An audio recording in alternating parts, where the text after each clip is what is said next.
Olá, meus irmãos e irmãs de Ideal Espírita, vocês amigos e amigas que nos acompanham aqui na página Estação da Luz Espírita, muitíssimo obrigado mesmo pela sua companhia. A nossa página Estação da Luz Espírita não tem fins lucrativos, o objetivo é a divulgação da doutrina espírita. E é por isso que nós reunimos aqui esta sede de matérias espíritas para que possa atender às suas necessidades, estudo, lazer, pesquisa. Você encontra aqui na nossa página Estação da Luz Espírita os livros da codificação, obras suplementares, entrevistas, palestras e os programas da Web Rádio Estação da Luz de Natal e Web Rádio Cristo Consolador de São Paulo. Ou seja, um acervo que atenda às suas necessidades, sem fins lucrativos. O objetivo é a divulgação da doutrina espírita. E agora eu convido você para nos acompanhar na reprodução de mais esse trabalho imperdível. Muito obrigado mesmo pela sua companhia e vamos juntos!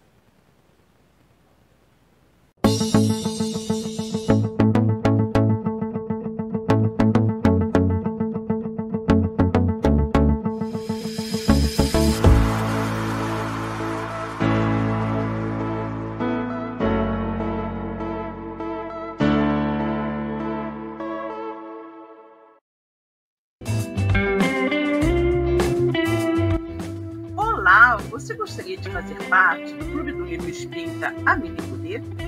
O clube é administrado pela Casa Espírita Servidores da Associação Amélie Poder de Estudo e Divulgação da Doutrina Espírita. Através de uma assinatura mensal de apenas R$ 35, você receberá em casa um livro espírita sem nenhum custo adicional de frete. Como sócio do clube, você estará ajudando na manutenção de nossa casa e também na divulgação da doutrina espírita. Para mais informações, mande mensagem de texto para o WhatsApp 21 99447 9666, Rio de Janeiro, e nós responderemos de imediato. O valor pago pelo livro é sempre muito mais barato do que o valor encontrado nas livrarias. Você vai adorar fazer parte do Clube do Livro Espírita Amélie Poder.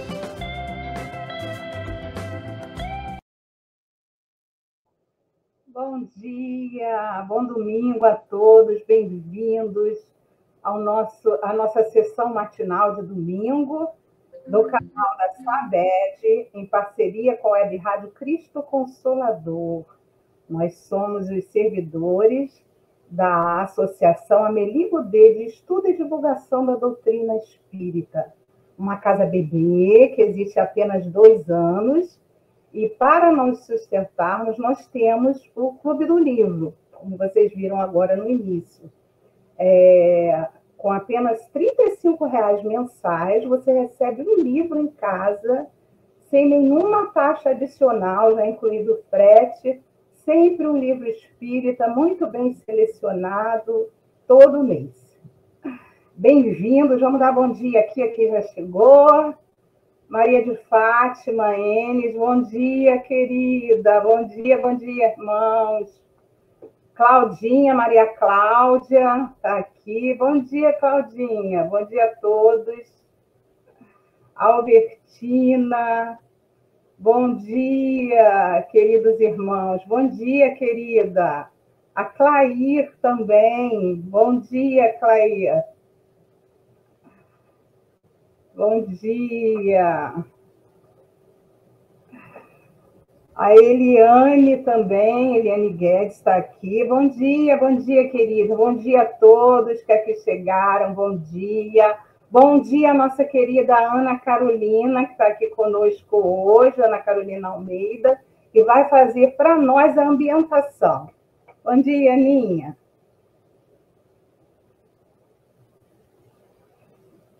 Bom dia a todos, bom dia, Aninha, do livro Ânimo, de Lourival Lopes. Ânimo sempre. Move o espírito, reconhece as tuas qualidades e solta tua força e ânimo. Desperta. Acorda para a realidade. Deus te fez com todos os recursos para progredir e vencer. Não temas nem te consideres um fracasso. Tem confiança em ti e nas forças da vida. Levanta-te. Age com vigor e vê como os problemas são menores do que parecem. Para a ação prática, imagina-te capaz, belo, perfeito, alegre, e essas virtudes se desprendem no teu íntimo, sob as bênçãos de Deus. Ser feliz é uma questão de orientação e vontade. Graças a Deus. Graças a Deus. Então, vamos agora que nós ouvimos essa página tão linda, não é? Tão incentivadora, otimista. Vamos fazer a nossa prece de abertura da sessão de hoje. Graças a Deus. Pai amado, Jesus, Mestre querido,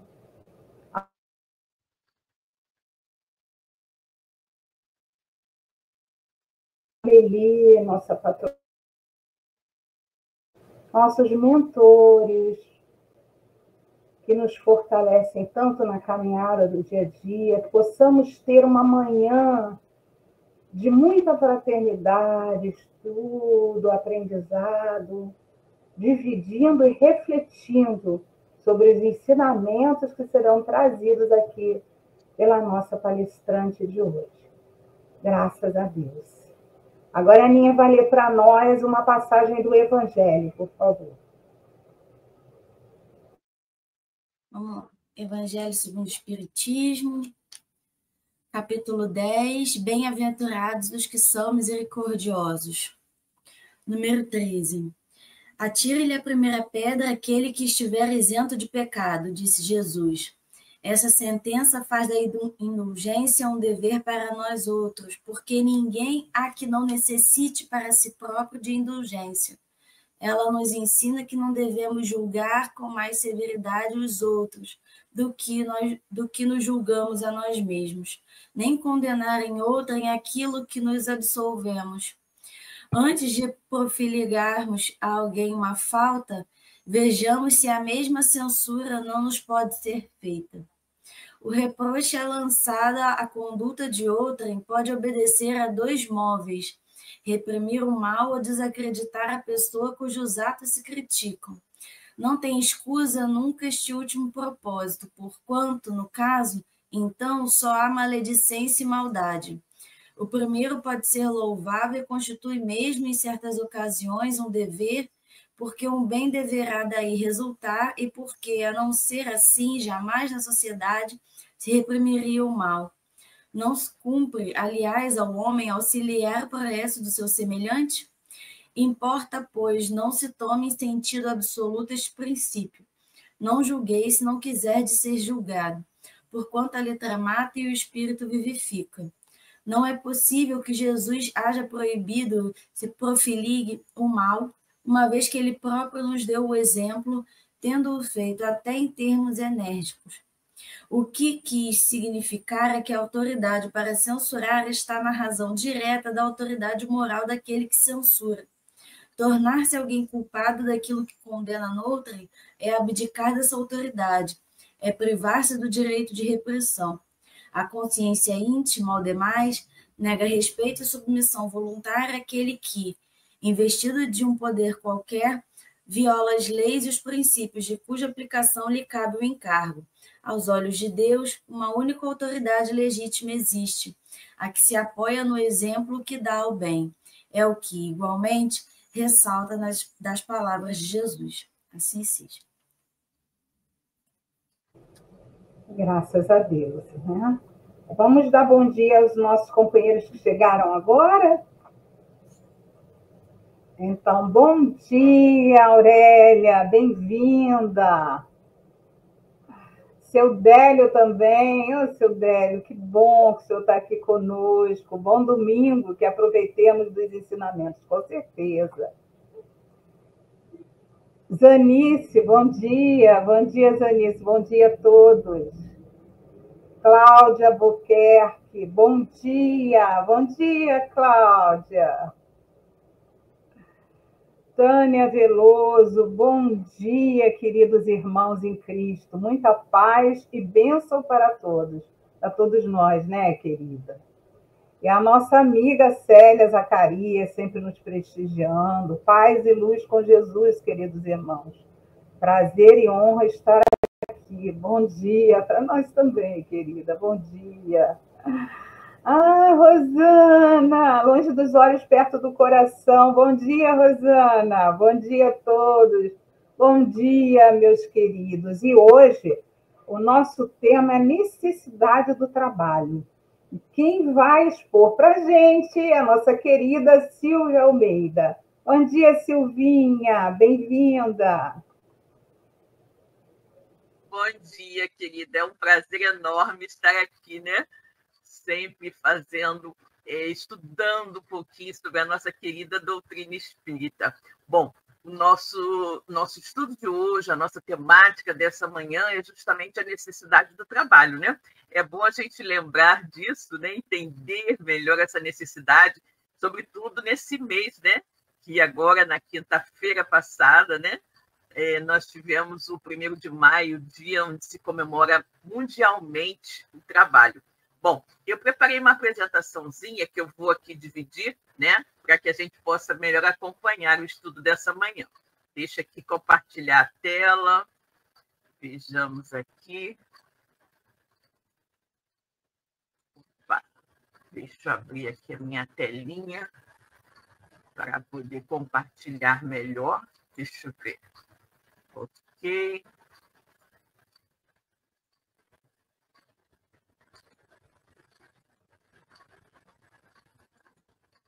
Pronto, estamos aqui já compartilhando, tudo bem? Perfeito, né? Que bom, então. Então, meus queridos, vamos ver, né, esse nosso assunto, a necessidade, né, a necessidade do trabalho. Então, vejamos, né, Kardec, em O Livro dos Espíritos, ele dedicou algumas perguntas especificamente sobre esse tema.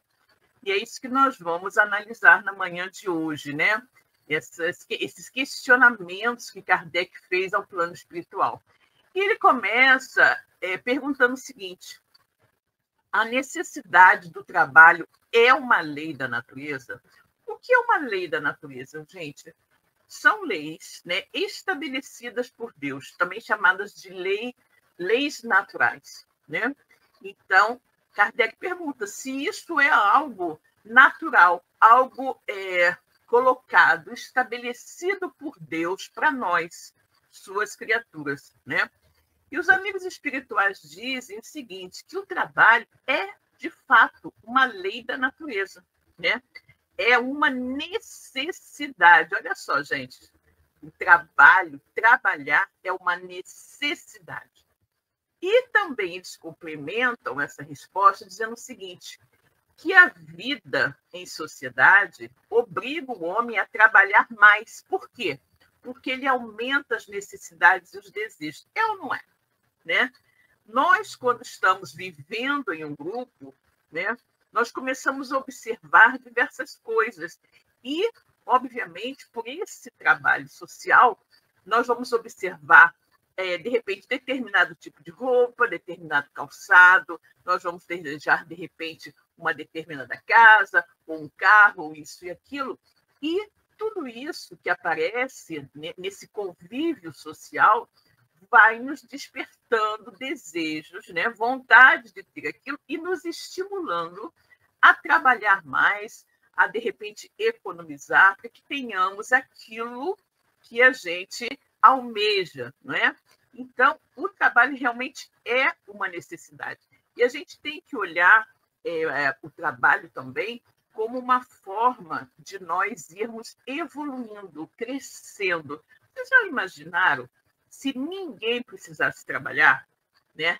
Se nós acordássemos e já tivéssemos ali a nossa comidinha, a nossa roupa, uma coisa e outra, sem se preocupar com nada, eu acho que seria um terrível tédio, né? Porque você não teria o que fazer o dia inteiro e seria muito, muito entediante. E também, obviamente, que se você não precisa se esforçar para obter coisa alguma, você também não vai naturalmente exercitar a sua mente, a sua inteligência. E a consequência desse ócio seria desastrosa para o ser humano de uma forma geral. Mas isso a gente vai colocando ao longo do estudo dessa manhã, né? E aí depois Kardec pergunta se por trabalho a gente só deve entender as ocupações materiais, né? Os amigos espirituais dizem que não, que o espírito trabalha assim como o corpo.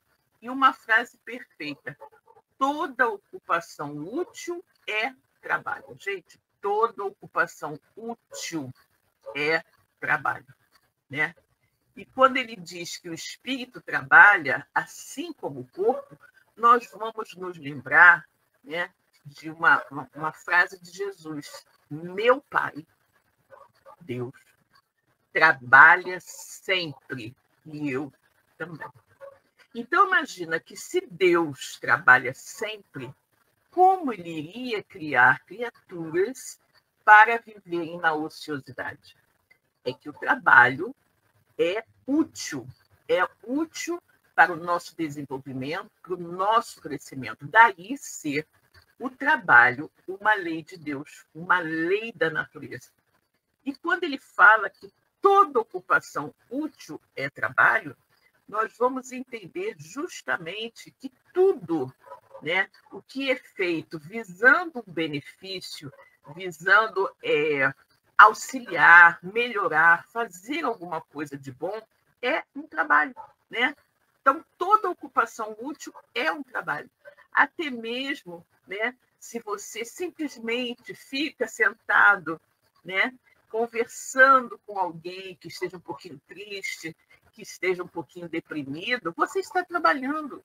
Você está trabalhando na prática do bem. Você está ali fazendo um atendimento fraterno, né? Você está doando um pouquinho do seu tempo para aquela pessoa que deseja apenas conversar, né? Então, é muito, muito bom quando nós temos essa conscientização de que precisamos sempre estar em movimento, né? Porque a gente tem que lembrar também que o trabalho, de uma certa forma, a gente pode caracterizar como a caridade em movimento. Se nós analisarmos todas as atividades que existem, nós vamos ver que todas elas são importantes, que a sociedade iria se ressentir se qualquer atividade, não é? A qualquer atividade útil que existe deixasse de existir, porque todos nós precisamos do trabalho de todos. O trabalho de todos nós é importante para nós mesmos e para a coletividade na qual nós vivemos, né?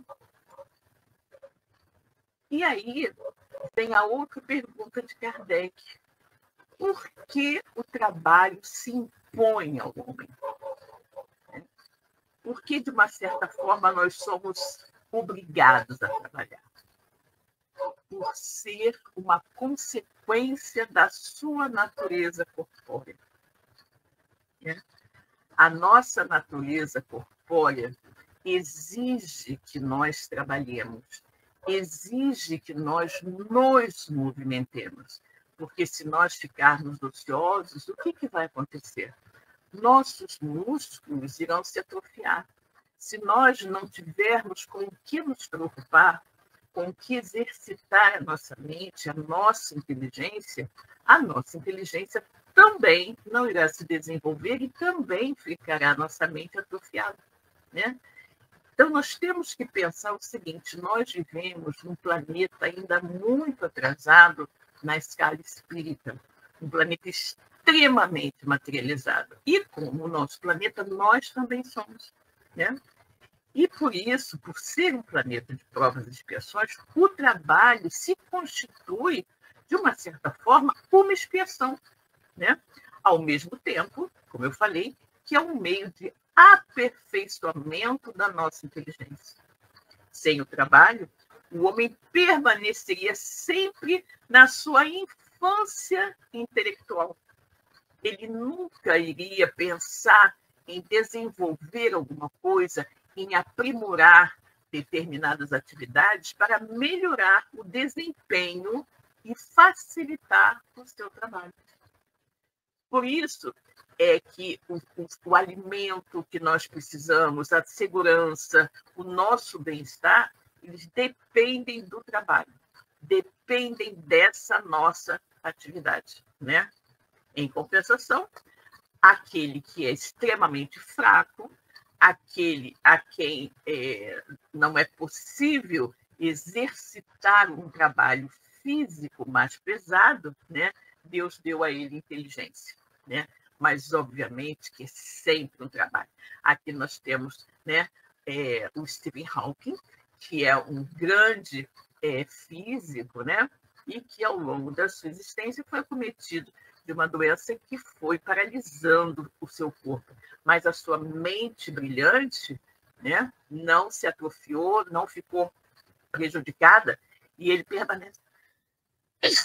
Ai, gente, desculpe. E ele... Ui, Jesus! E ele permanece, né, exercitando a sua mente, nos trazendo as suas conclusões científicas fabulosas, né? Então, isso é muito, muito importante. Então, nós temos que ter essa noção. Outra coisa, como o nosso planeta é ainda, como eu disse, bastante atrasado espiritualmente, né? Nós precisamos, né, estar sempre nos movimentando para tornar, inclusive, as condições de vida no planeta mais favoráveis para nós, né? E aí vamos exercitando a nossa inteligência. Por exemplo, como eu posso fazer para prevenir, por exemplo, que as pessoas sejam pegas de surpresa por uma tsunami, não é? Então, o homem vai pensar, vai exercitar a inteligência e vai encontrar uma maneira de alertar aos outros seres humanos quando houver a possibilidade de ocorrer esse fenômeno natural. E aí ele também vai desempenhar, né? Vai desenvolver barreiras, orientações específicas, materialmente falando, para que as pessoas possam se prevenir dessa catástrofe natural. Então, obviamente que tudo, né, está interligado, né? O tipo de planeta onde vivemos, o tipo de espírito, de corpo físico que temos e o nosso nível intelectual e espiritual, sobretudo, né? É por isso que nós precisamos trabalhar e ter no trabalho uma imposição. Por que acontece, gente? Se simplesmente dissesse assim, olha, no nível evolutivo que nós estamos, se dissesse, olha, ninguém mais precisa trabalhar, só trabalha quem quiser, porque vocês vão ter tudo que necessitam, né? Vão ter, tudo vai ser facultado, você pode ir nos lugares, pegar o que quiser para se alimentar, para se calçar, para vestir, que ninguém tem que pagar por mais nada. Gente, o que ia acontecer? Né? Simplesmente as pessoas não iam fazer nada. Por quê? Porque nós ainda não conseguimos entender que o trabalho é uma necessidade evolutiva do espírito.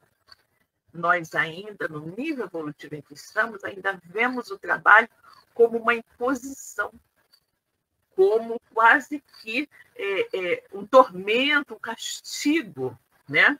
Ai, que coisa, amanhã é segunda-feira, tenho que trabalhar. Ou então, oba, hoje é sexta, vem sábado, domingo, aí não tenho que trabalhar, né? Então, justamente isso está muito ligado ao nosso grau evolutivo, porque nós ainda não entendemos a maravilha que é o trabalho útil, né? A atividade útil. Mas, obviamente, que com o tempo, com a nossa evolução, nós vamos absorver melhor essa necessidade de trabalhar. E aí, continuando, né, tem uma pergunta muito interessante de Kardec. Por que provê a natureza por si mesma a todas as necessidades dos animais, né? E os animais?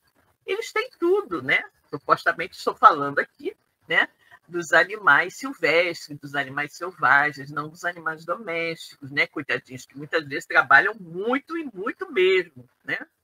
Bom, e aí os amigos espirituais dizem o quê? Que tudo na natureza trabalha, ou seja, nada está inerte. Assim como nós, os animais também trabalham. Mas o trabalho deles é de acordo com a inteligência de que eles dispõem. E para alguns, este trabalho se limita ao cuidado da própria conservação. Olha a sabedoria divina, né? Olha a sabedoria divina, né? Os animais, o trabalho que os animais têm é o trabalho de preservarem a própria vida. E aqui eu coloquei para vocês essa figura do João de Barro. Olha que gracinha, né? Olha que gracinha esse bichinho fazendo essa casa tão bem divididinha, tão estruturada, não é? Para que ele ali possa abrigar, né, o seu ninho e criar a sua família. Não é um trabalho, imagina o que é para esse bichinho, né? Fazer essa casinha toda de barro, tudo bonitinho, arrumadinho, para não sei nem quanto tempo que ele leva para fazer isso. Mas olha que trabalhão, não é? Olha o trabalhão. Então, justamente para os animais que parecem, de alguma forma, né, ter tudo, né, sempre falando os animais silvestres e selvagens, né, sem terem que trabalhar, não é assim, não. Eles trabalham, tudo na natureza trabalha. Eles trabalham para cuidar da própria subsistência, da própria conservação. Daí vem que do trabalho que lhes resulta progresso, né, o progresso também desses animais vem do trabalhinho que eles executam, é o que eles obtêm.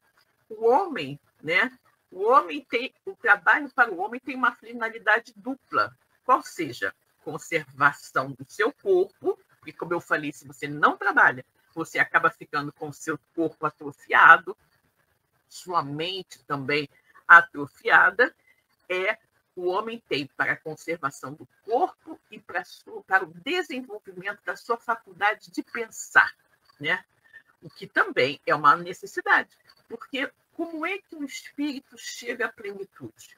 Como é que o espírito chega ao grau de espírito puro?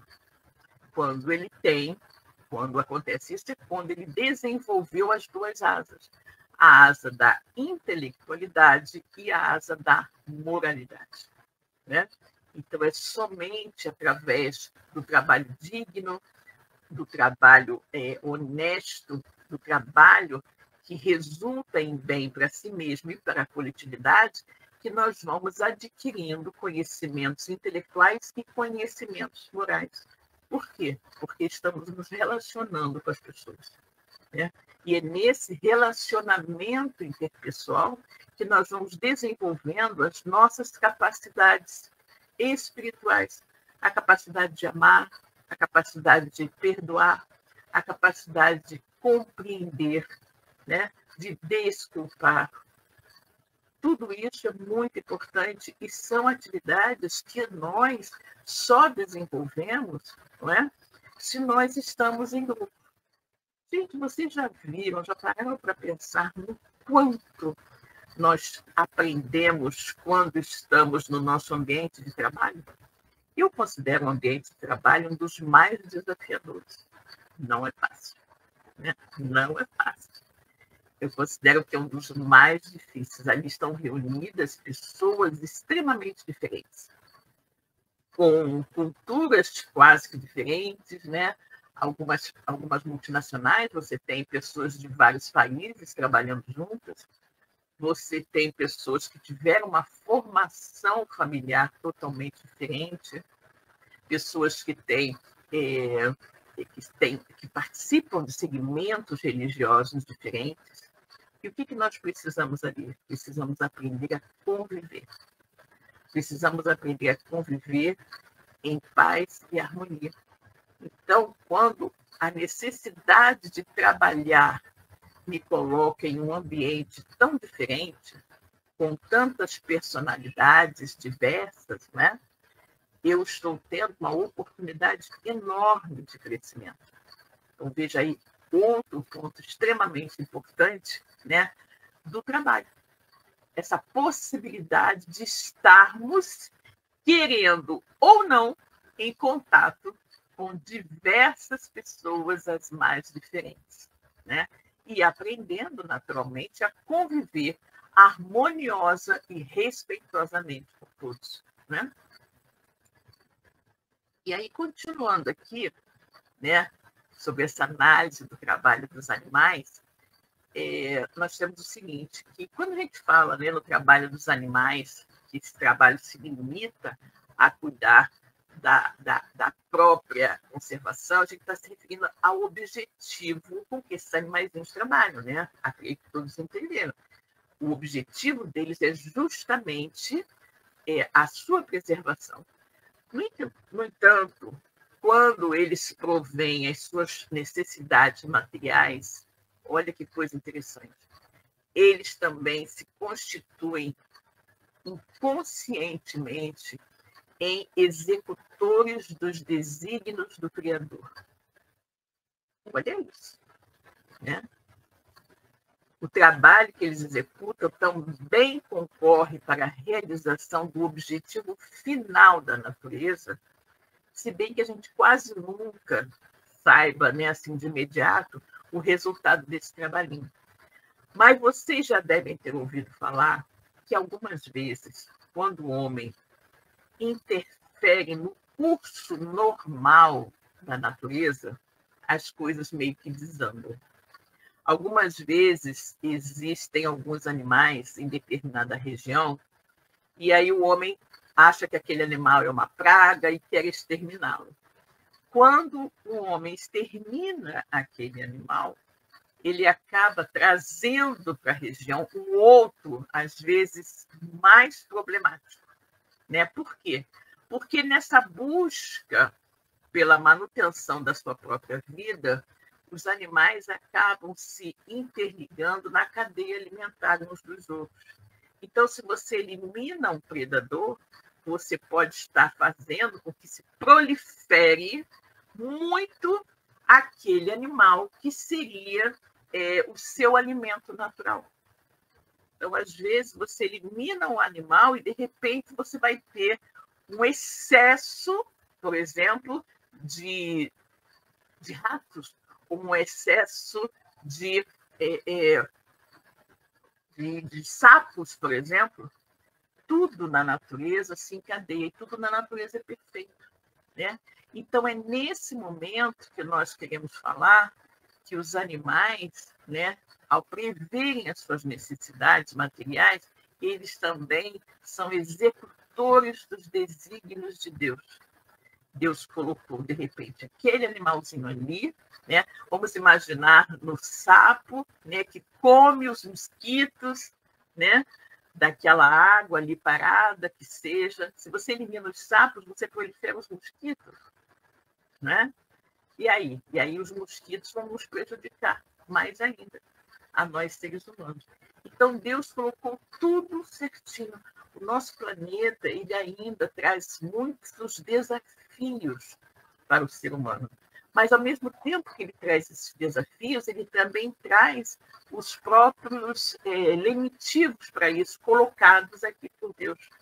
Mas se o homem interfere nesse processo normal da natureza, estabelecido por Deus, as coisas meio que desandam. Por isso que muitas vezes, né, nós falamos tanto, sobretudo os ambientalistas, da necessidade de nós preservarmos o habitat dos animais, preservarmos a natureza como ela está, e não pelas nossas atitudes, pelos nossos atos, pelas coisas que nós desenvolvemos, alterarmos a ordem natural daquele ambiente, daquele habitat, né? E aí vem uma pergunta. Nos mundos mais aperfeiçoados, nós entendemos que o trabalho realmente aqui no nosso planeta, né, de provas e expiações, onde o trabalho, de uma certa forma, também se constitui numa forma de expiação, né, que é normal, é aceitável aqui, mas é nos mundos mais aperfeiçoados. Os homens também se acham submetidos a essa mesma necessidade de trabalhar? No planeta de regeneração, dos mundos felizes, né? Será que também temos essa necessidade? E aí os amigos espirituais vão nos dizer que a natureza do trabalho tem relação com a natureza das necessidades daqueles que habitam aquele mundo.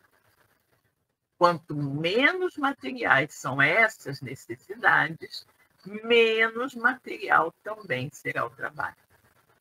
Nós não devemos, no entanto, concluir com isso que o homem, né, fique inativo, inútil nos mundos superiores, porque, obviamente, que a ociosidade seria um suplício, né, em vez de ser um benefício. É aquilo que nós falamos lá no início do nosso estudo, né, lá no início do nosso estudo. O trabalho, ele é tanto mais material quanto mais material for o mundo em que nós vivemos e os corpos que nós envergarmos. E, sobretudo, o nosso nível de evolução espiritual, o nosso entendimento. Como eu falei, no nível em que nós estamos, se fosse dito, olha, ninguém mais precisa trabalhar, só trabalha quem quiser, a maioria não ia trabalhar. Não ia entender a necessidade corporal, a necessidade evolutiva, a necessidade espiritual de exercer uma atividade útil, né?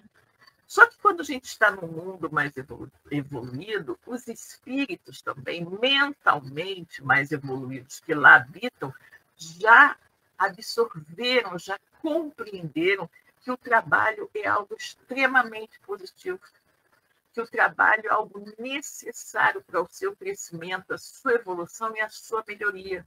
Então, ele deixa de ser uma necessidade, uma imposição, para ser uma tarefa exercida voluntária e prazerosamente, né?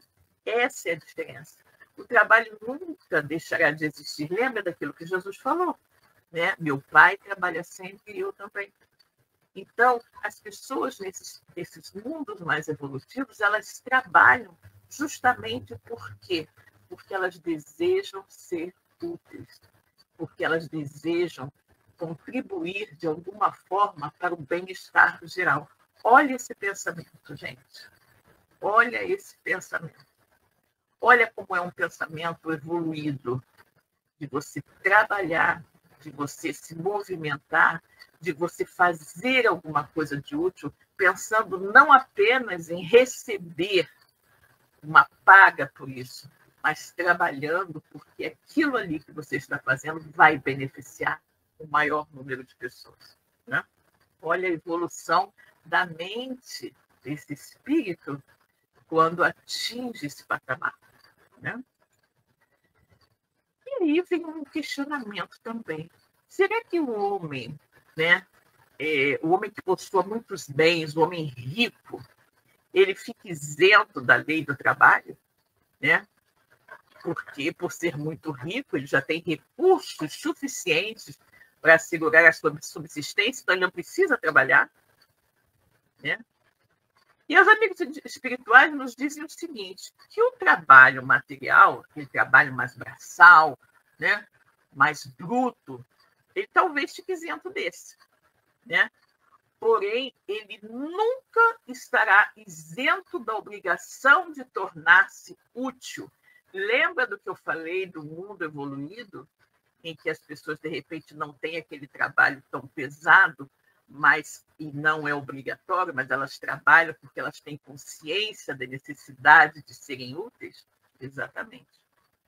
O homem que nasce, né, com muitos recursos materiais e que talvez não precisasse trabalhar porque já tem suficiente para se manter a vida inteira, né, ele não está isento de trabalhar, né? Por quê? Porque ele tem a obrigação de ser útil, né? A obrigação de ser útil conforme os meios de que ele dispõe, né? E ele também precisa se aperfeiçoar a sua inteligência.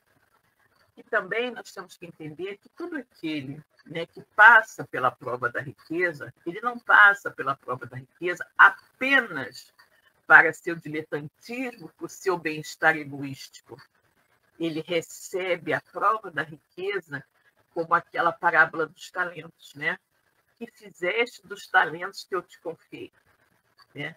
Deus, quando dá ao homem a possibilidade de ter recursos financeiros muito grandes, não é porque ele seja especial, mas é porque Deus está dando àquele espírito a oportunidade, com aqueles recursos, fazer muito, muito bem a um grande número de pessoas. Né? Não é que você vá sair por aí distribuindo a riqueza que lhe coube, né? De repente, por herança, pelo que seja, ou pelo seu trabalho, mas justamente que você utilize aquilo para beneficiar o maior número de pessoas. Alguém que seja empreendedor, né? Essa pessoa pode montar uma fábrica, essa fábrica vai dar trabalho digno a um grande número de pessoas, que vai poder alimentar os seus familiares, não é? Que vai poder trazer àquela comunidade mais progresso, porque se você tem ali uma fábrica, você vai precisar ter lojas para vender objetos de uso pessoal para os trabalhadores, né? Roupas, alimentos, sapatos e tudo mais, e olha o progresso ali.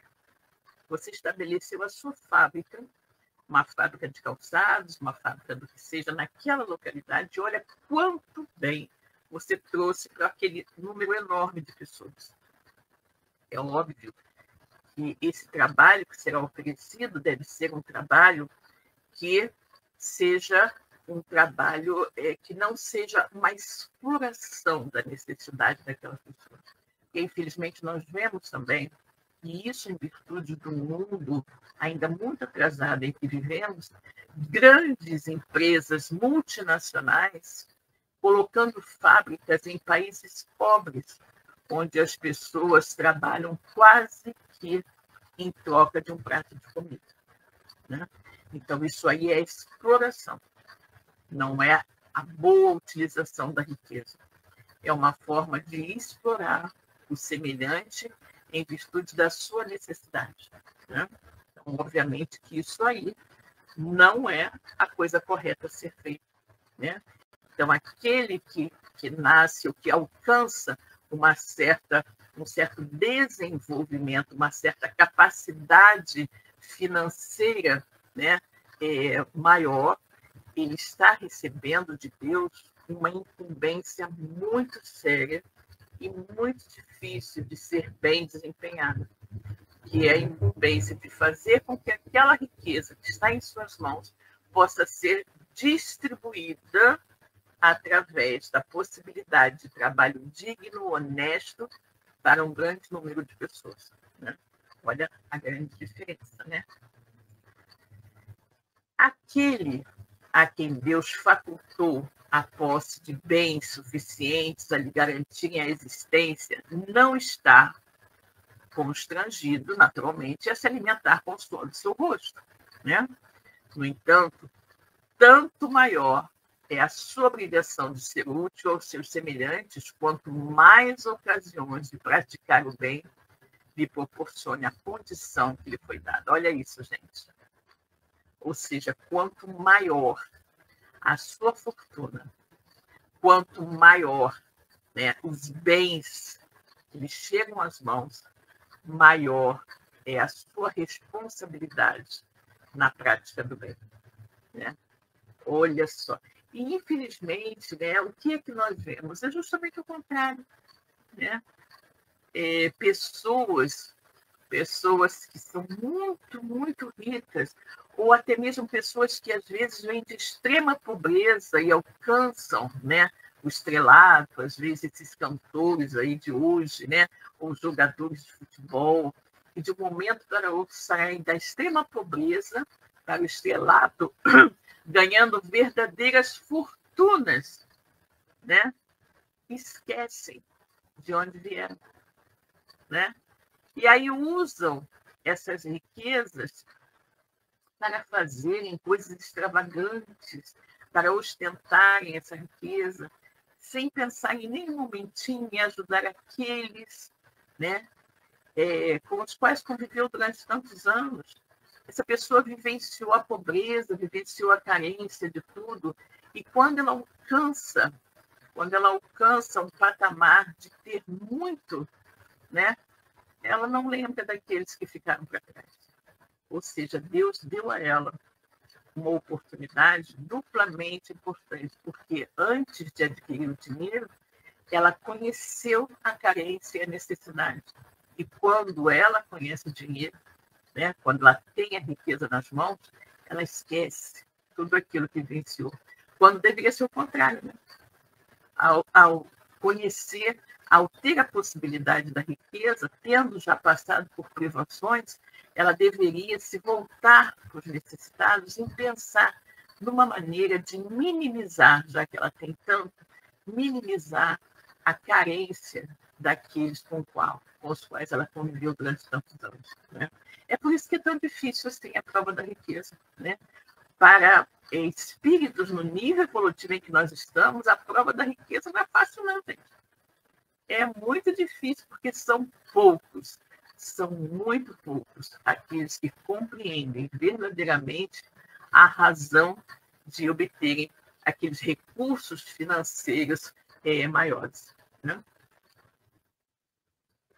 E aí vem outra pergunta de Kardec, bem interessante. Não há homens que se encontram impossibilitados de trabalhar no que quer que seja e cuja existência é, portanto, inútil? Ou seja, aquelas pessoas, né, que às vezes nascem com grandes deficiências físicas e mentais e que não podem fazer nada, não podem prover o próprio sustento. Né? Existem-se homens, não há homens que se encontram impossibilitados de trabalhar, né? E aí tem uma existência inútil. E aí os amigos espirituais dizem, Deus é justo. Né? Só condena aquele que voluntariamente tornou-se inútil, né? Para si mesmo e para a sociedade, que tornou inútil a sua existência. Né?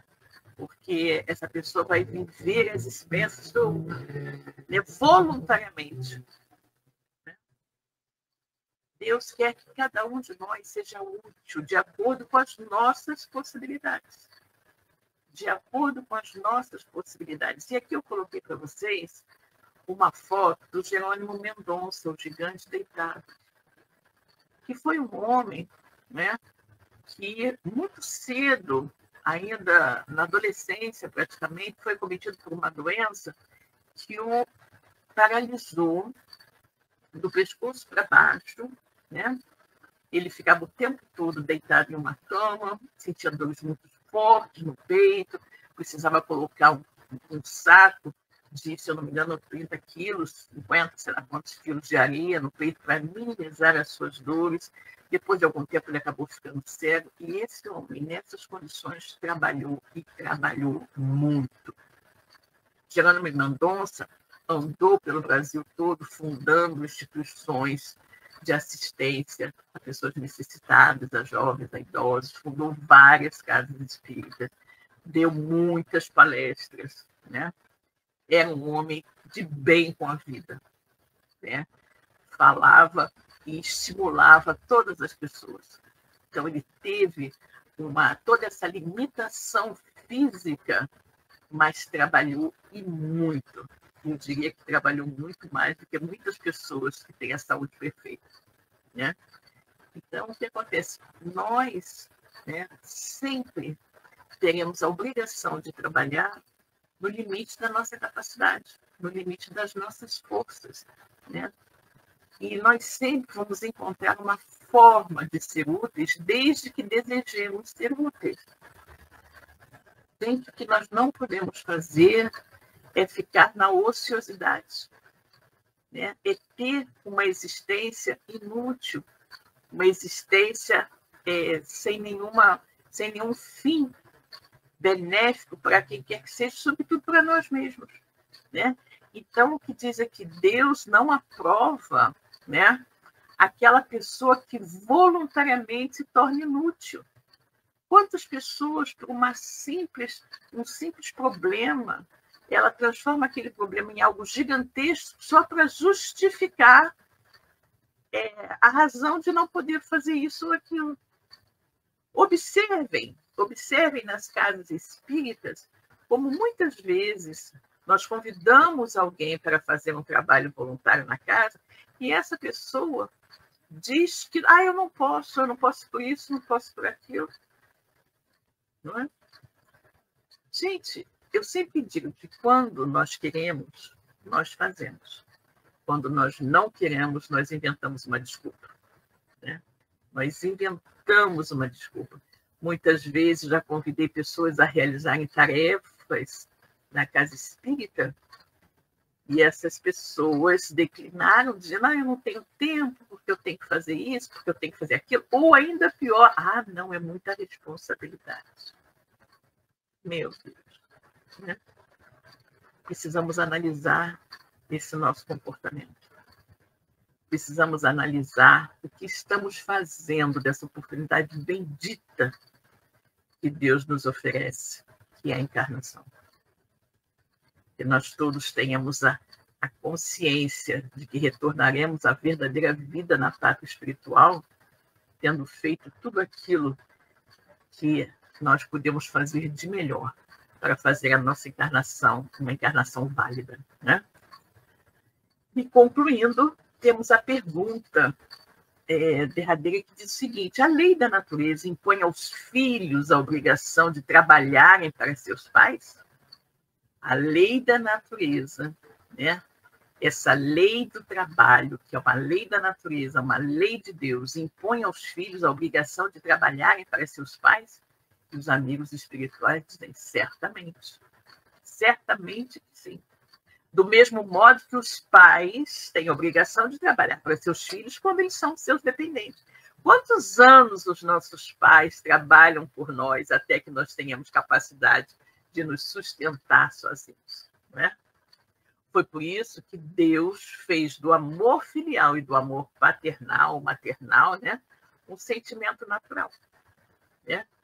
Foi para que, por essa afeição recíproca, os membros de uma família se sentissem impelidos a se ajudarem mutuamente, a se protegerem, a se ampararem. Né? Infelizmente, com muita frequência na nossa sociedade ainda tão imperfeita, os filhos se esquecem, e às vezes os pais também, dessa responsabilidade. Né? Mas é um ponto extremamente importante, né, que nós nos lembremos disso. Assim como os pais têm obrigação de amparar seus filhos enquanto eles ainda não podem, né, enquanto eles ainda não são independentes, os filhos têm também a obrigação de proteger e amparar seus pais quando, ao final das suas vidas, enfraquecidos, envelhecidos, muitas vezes doentes, eles não podem mais cuidar de si mesmos. Né? Ou seja, gente, o trabalho é algo que vai continuando sempre. Sempre. Ele muda a forma, ele muda o objetivo, mas nós sempre temos que ter em mente que trabalho é uma lei da natureza e que nós devemos sempre buscar executar essa lei da natureza de acordo com as nossas necessidades, de acordo com a nossa capacidade e, sobretudo, objetivando o bem-estar da coletividade, o nosso bem-estar pessoal, como eu disse, o bem-estar de todos. Que a paz do Senhor esteja com todos nós. Graças a Deus.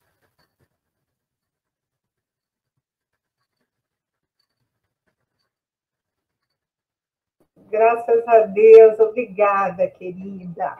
Muito obrigada por esse estudo lindo no dia de hoje. Vamos ver aqui as mensagens, né, dos nossos irmãos.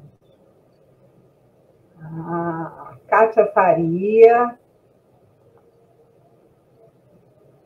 Bom dia, Kátia. Aqui. Bom dia, querida Silvia. Luísa. Bom dia, pessoal.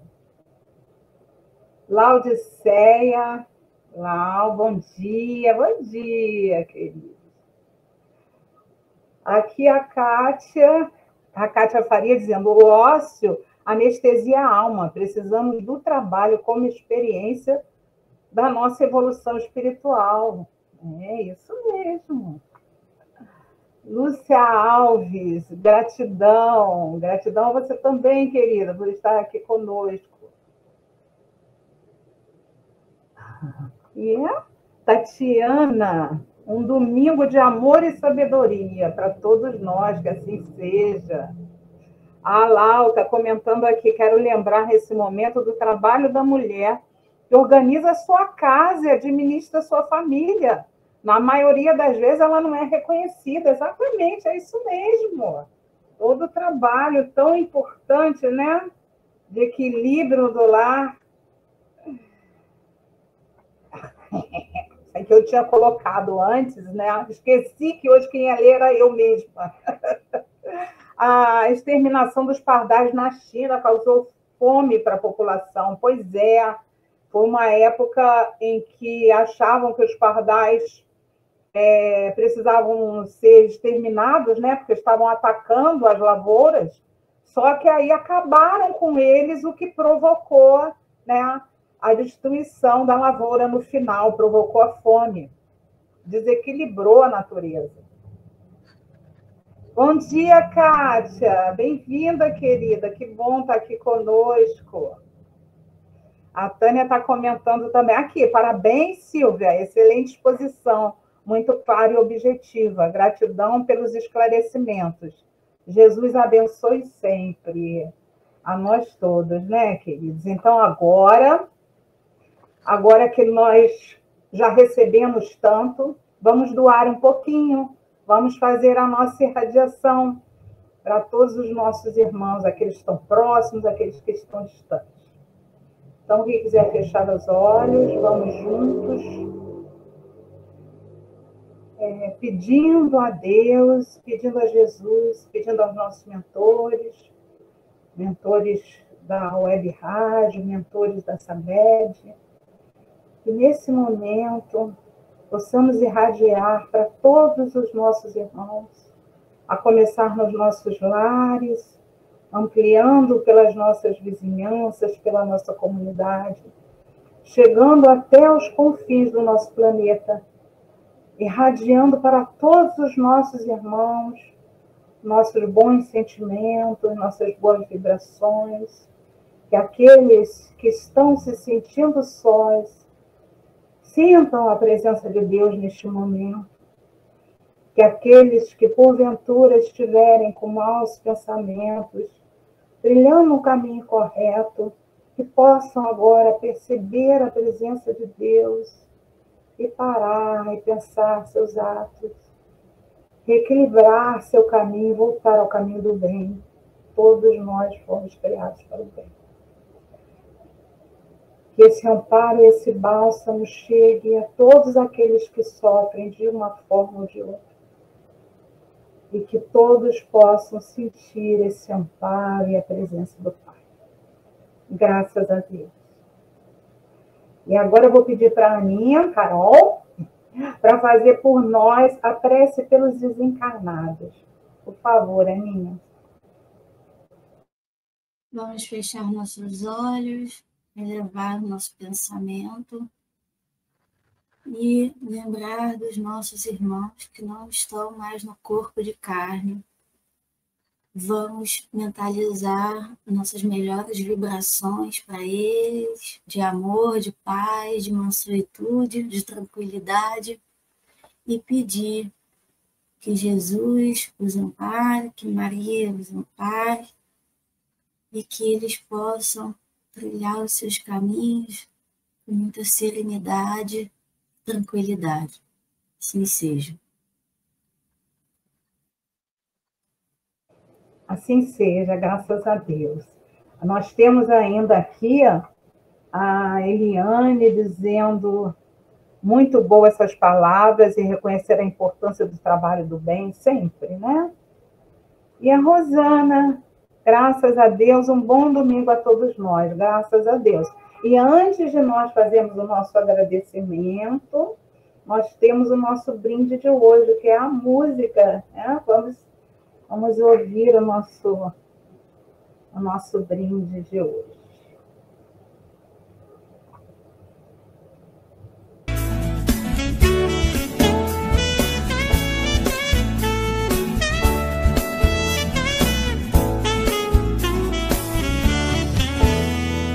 Todo o céu se organiza para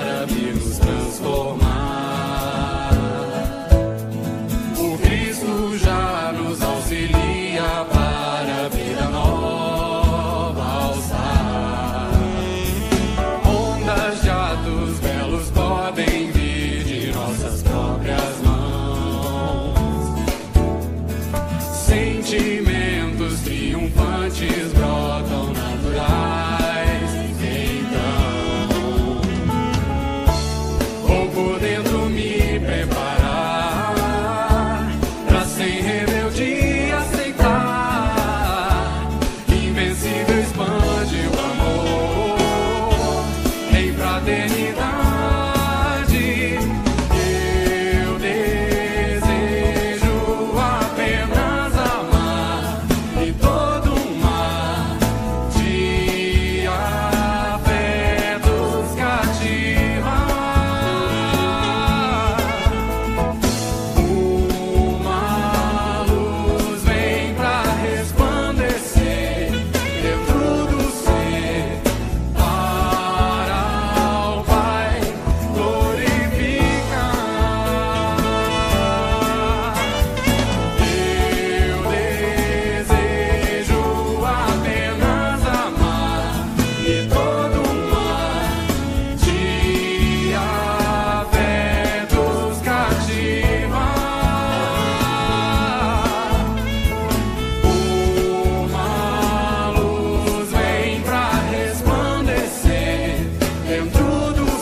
Muito lindinho, né? Agora a gente vai fazer a nossa prece de agradecimento. Mas quem vai fazer por nós é a Silvia.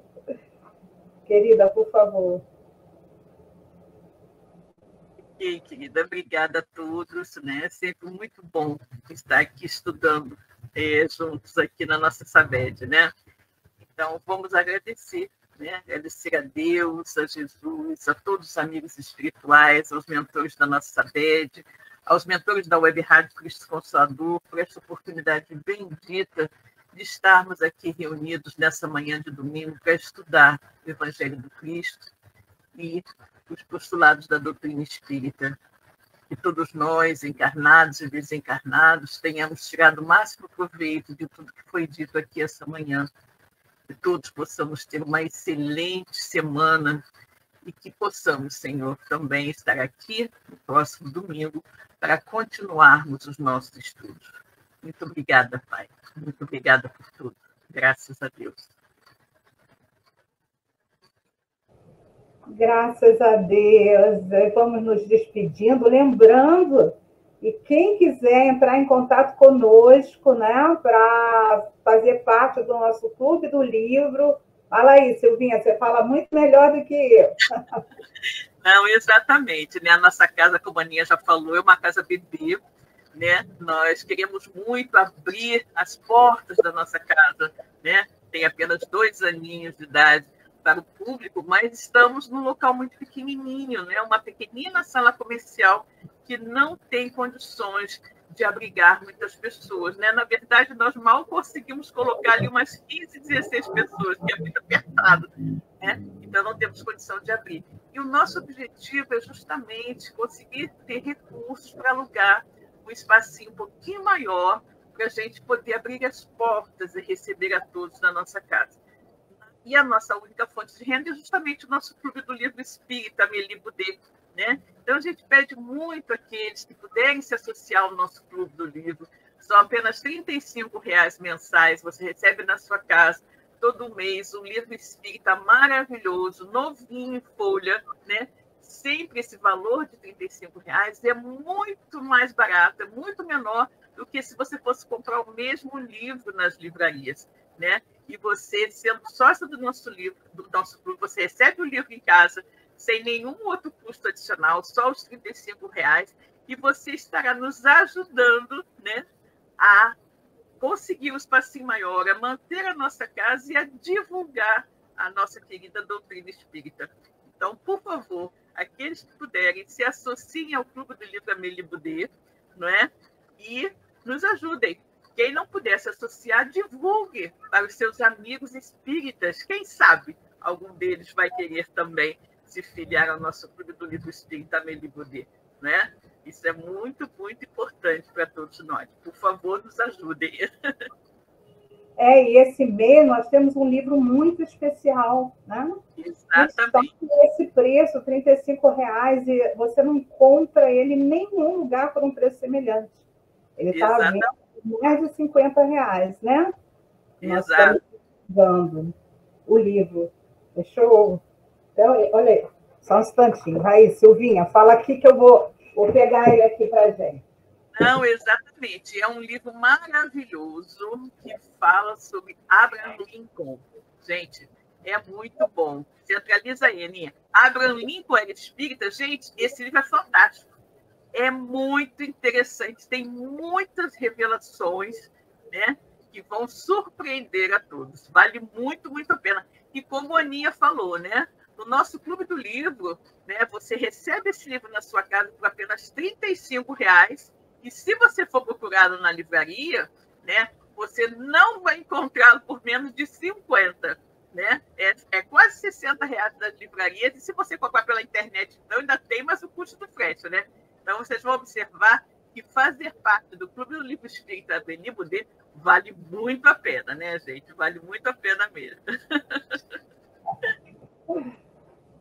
Então, gente, até nosso próximo encontro, viu? Domingo, agradecemos a presença de todos. Exatamente. Até a próxima, gente. Bom final de domingo para todos. Tchau, Aninha, Matheus. Tchau, Aninha. Tchau, tchau. Tchau, gente. Tchau, tchau. Tchau.